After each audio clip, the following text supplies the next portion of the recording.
Islamic leaders say there's a need for a dedicated graveyard in Somerset. They're working on a planning application as currently there is no provision for their faith in the area. As the local Muslim population grows, it's causing distress for families trying to lay relatives to rest in accordance with their religious beliefs. Pam Caulfield reports.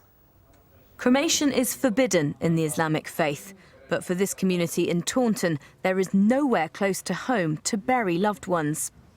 Mohammed lost his teenage son to cancer, and it's a long drive to visit his grave in Bristol. I feel my son, and I remember something. I need to go grave it, pray for my son, but not possible every time. So you're still struggling? Yeah, still struggling. Not being close to a graveyard also makes the burial process more distressing.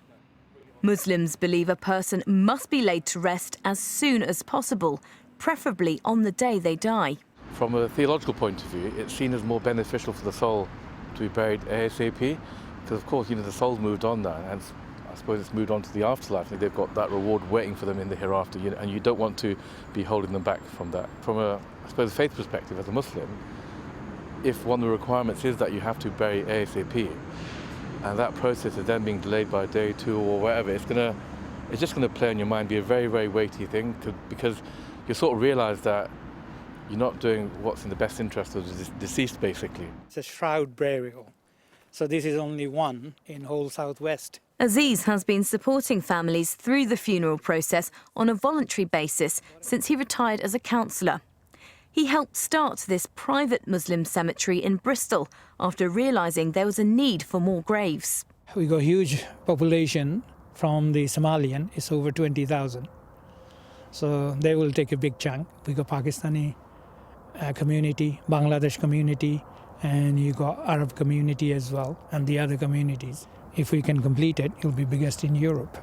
In Somerset, community leaders say there's an urgent need for an Islamic graveyard here. Something needs to be started in Taunton because the Muslim community and the demography is growing. The diversity and all the minority communities here, they need to be looked after.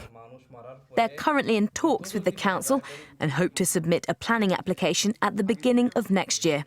Pam Caulfield, BBC Points West, Taunton.